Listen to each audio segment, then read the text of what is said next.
Mr. Deputy Chairman, I have to thank honorable members for the kind words that they have said about the government in the course of the discussion this afternoon. This is an occasion of more than ordinary significance. The political history of India had many vicissitudes, and this particular day will be remembered as placing another milestone in our progress towards an ideal state. There have naturally been many storms, and we have had to pass through considerable stress and strain. Yet it is a great pleasure to me to tender my felicitations to the honorable members of the House. During the last 10.5 months, the country had been resounding with the echoes of the States Reorganization Commission, the proposals made by it, the various claims put forward by individual groups and government, and the comments and criticisms made by innumerable persons from the press, from the public platforms, from the floor of the legislatures, and ultimately from the floor of the two houses of parliament itself. It is a matter of gratification, I would submit, almost one of unique character, that in spite of all the vicissitudes through which this bill had to pass, ultimately the form which it has assumed and which represents the fruits of the collective wisdom of the two houses of parliament, has the support, almost the unanimous support of both the houses. I would like honorable members just to place before themselves the picture of the new map of India. So far, we had a large number of states. Perhaps there were 20 states besides some other territories, but now we will have only 14 states and 4 territories besides the Andamans, the Nicobars, and the Lakadivs.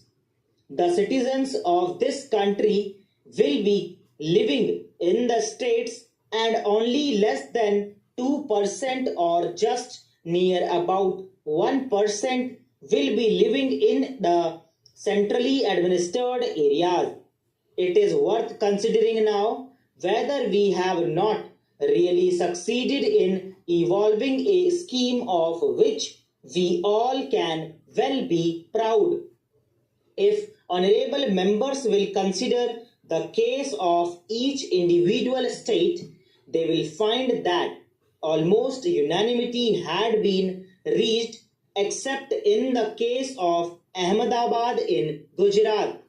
If you take one state after another, you will find that almost all people in the country have now accepted the scheme that is contained in this bill.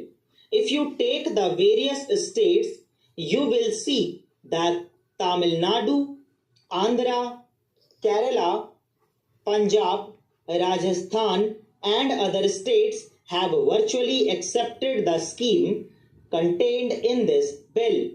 It is unfortunate that there has been some amount of difference in Ahmedabad in regard to the bilingual state of Bombay, which was introduced in this bill with the unanimous support of the members of the Lok Sabha, and I hope with the backing of most of the members of the Rajya Sabha, if not of all of them.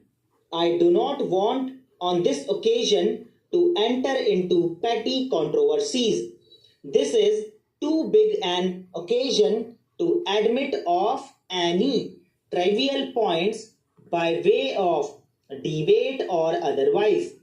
It is my confirmed opinion that the country has succeeded in achieving results which will prove to be of an enduring character and which will take it forward on the road to progress, prosperity, and to absolute security and safety. The unity of India will indeed be helped by the rational distribution of the territories of the country. There has been a long standing hankering on the part of large multitudes that their areas should be reorganized. It was but proper that the government should have appointed a states reorganization commission to deal with that matter. The commission worked very hard and made their recommendations. We are obliged to the commission for the thought that they bestowed on the ticklish and knotty problems. Well, there were certain matters to which the government had to give further consideration, though they had always been anxious to translate into concrete form what emanated from the commission.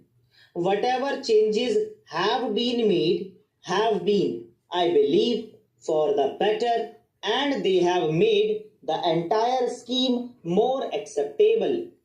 The bill that was placed before the House was certainly placed with the approval of and at the instance of the Cabinet.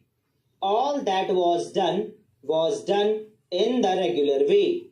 I do not want to go into details, nor do I consider it necessary to make any retort about what might have been said, because, as I said, this is too solemn an occasion for such an operation. I may also observe that we have no fault to find with anybody. Everyone, whether individuals or those who had an opportunity of working together, tried his utmost, tried to the maximum extent he could to achieve what he thought to be in the best interests of the country. Well, some things had not been as perfect as one would have liked them to be. We tried to improve them to the extent we could, and we respected public opinion and we were guided by it. So far as the bilingual Bombay state is concerned, I believe that everybody accepts that it is an ideal solution for Bombay.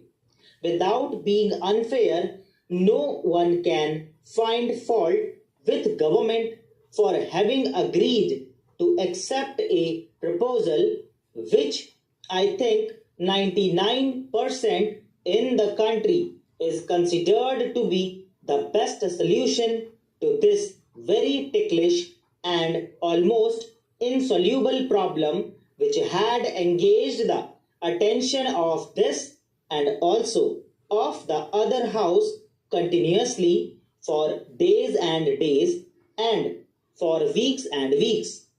I am glad that today the scheme that we have has the backing, the goodwill, the blessing, and the support of the entire people in the country.